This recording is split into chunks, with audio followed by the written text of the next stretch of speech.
నమస్కారం. ఈరోజు మన విశ్లేషణలో గ్రూప్ 1 పరీక్షల్ని ఛేదించడానికి ఒక క్లియర్ కట్ ఎక్స్పర్ట్ గైడెన్స్తో కూడిన స్ట్రాటజీని చూద్దాం. అవును, కేవలం 4 నెలల్లో ఒక కొండంత సిలబస్ను పూర్తి చేయడం ఎలా? ఇది చాలామంది అభ్యర్థులను వేధించే ప్రశ్నగదా. అసలిది సాధ్యమేనా? ఖచ్చితంగా సాధ్యమే. అయితే కేవలం ఆశతో కాదు, ఒక పక్కా బ్లూప్రింట్తో. సరే, మరి ఆ ప్రణాళిక ఏంటో స్టెప్ బై స్టెప్ చూసేద్దామా? సరే, ఈ విశ్లేషణలో మనం ఏం కవర్ చేయబోతున్నామంటే, ఫస్ట్ ఆ 123 రోజుల బ్లూప్రింట్ ఏమిటో చూస్తాం. ఆ తర్వాత మన డైలీ 3-3-2-1 స్ట్రాటజీ, అలాగే 4 నెలల ప్లాన్, వీక్లీ రిథం ఎలా ఉండాలి, ఆఖరి గంట ఎందుకంత ముఖ్యం, ఇంకా అన్నిటికంటే ముఖ్యంగా డిసిప్లిన్డ్గా ఎలా ఉండాలి అనే విషయాలు తెలుసుకుంటాం. సరే, మరి మొదలు పెడదాం. మన 1-2-3 రోజుల బ్లూప్రింట్ చూడండి. ఇది కేవలం ఒక టైం టేబుల్ కాదు, ఇది కమిట్మెంట్, ఇంకా ఒక పక్కా స్ట్రక్చర్పై ఆధారపడిన ఒక సక్సెస్ ఫార్ములా.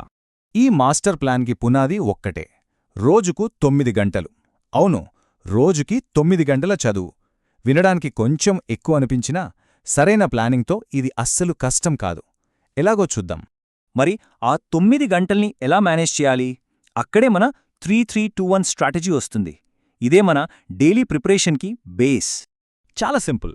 ఈ 9 గంటలని 4 భాగాలుగా, అంటే 4 బ్లాక్స్గా విడగొట్టాం. మొదటిది బ్లాక్ ఏ 3 గంటలు, తర్వాత బ్లాక్ బి ఇంకో 3 గంటలు, బ్లాక్ సి 2 గంటలు, ఇక ఆఖరిది చాలా చాలా ముఖ్యమైనది బ్లాక్ డి కేవలం 1 గంట. సో ఈ 3-3-2-1 బ్లాక్ సిస్టమ్ వల్ల మన డైలీ ఫోకస్ చాలా క్లియర్గా ఉంటుంది. చూడండి, బ్లాక్ ఏలో కోర్ జనరల్ స్టడీస్ చదువుతాం. బ్లాక్ బి వచ్చేసి ఏపీకి సంబంధించిన టాపిక్స్, అలాగే సైన్స్ అండ్ టెక్నాలజీ లాంటివి. ఇక బ్లాక్ సిలో అర్థమెటిక్, రీజనింగ్, కరెంట్ అఫైర్స్ లాంటివి కవర్ చేస్తాం. ఫైనల్గా ఆ కీలకమైన బ్లాక్ డి దేనికో తెలుసా? యాక్టివ్ రీకాల్ కోసం. సరే, డైలీ ప్లాన్ ఓకే. మరి ఈ డైలీ ప్లాన్ని మన 4 నెలల లాంగ్ టర్మ్ గోల్లో ఎలా ఫిట్ చేయాలి? ఈ 123 రోజుల జర్నీలో మన రోజువారీ ఎఫర్ట్ ఎలా భాగమవుతుందో ఇప్పుడు చూద్దాం. ఈ టైంలైన్ చూడండి, చాలా సింపుల్గా ఉంటుంది.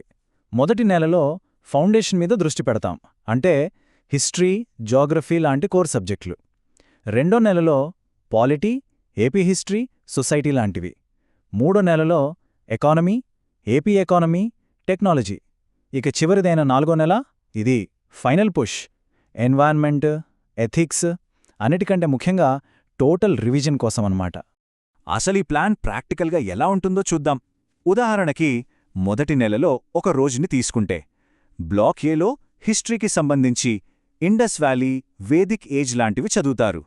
బ్లాక్ బిలో ఫిజికల్ జియోగ్రఫీ, ఇక బ్లాక్ సిలో number series, coding decoding practice. మరి బ్లాక్ డీలో ఏం చెయ్యాలి? ఆ రోజు చదివినవన్నీ యాక్టివ్ రీకాల్ చెయ్యాలి. అంతే. సరే, డైలీ ప్లాన్ చూసాం. ఇప్పుడు వీక్లీ రిథం గురించి మాట్లాడుకుందాం. ఎందుకంటే కొత్త టాపిక్స్ చదవడం ఎంత ముఖ్యమో, చదివినవి గుర్తుపెట్టుకోవడం అంతకంటే ముఖ్యం కదా. అక్కడే ప్రాక్టీస్, రివిజన్ అనేవి గేమ్ చేంజెస్ అవుతాయి. మనం ఇందాక బ్లాక్ డీ గురించి చెప్పుకున్నాం కదా, అంటే సాయంత్రం 8 నుంచి 9 గంటల వరకు ఉండే ప్రాక్టీస్ టైం. దాన్ని ఎలా వాడుకోవాలంటే, సోమవారం నుంచి బుధవారం వరకు ప్రతిరోజు ఒక 30 ఎంసీక్యూలు సాల్వ్ చేయాలి. హిస్టరీ లేదా పాలిటీ ఏదైనా.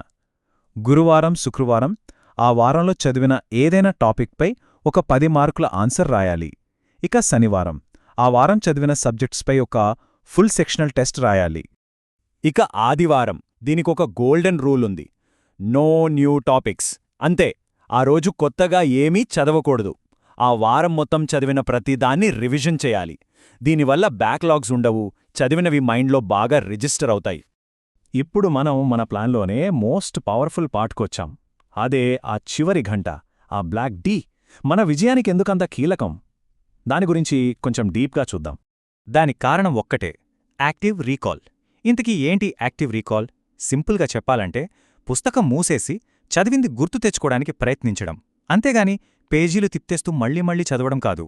ఒక విషయాన్ని గుర్తించడం వేరు, దాన్ని పూర్తిగా తెలుసుకోవడం వేరు. ఆ తేడానే యాక్టివ్ రీకాల్. ఈ కొటేషన్ వింటే దాని పవరేంటో అర్థమవుతుంది.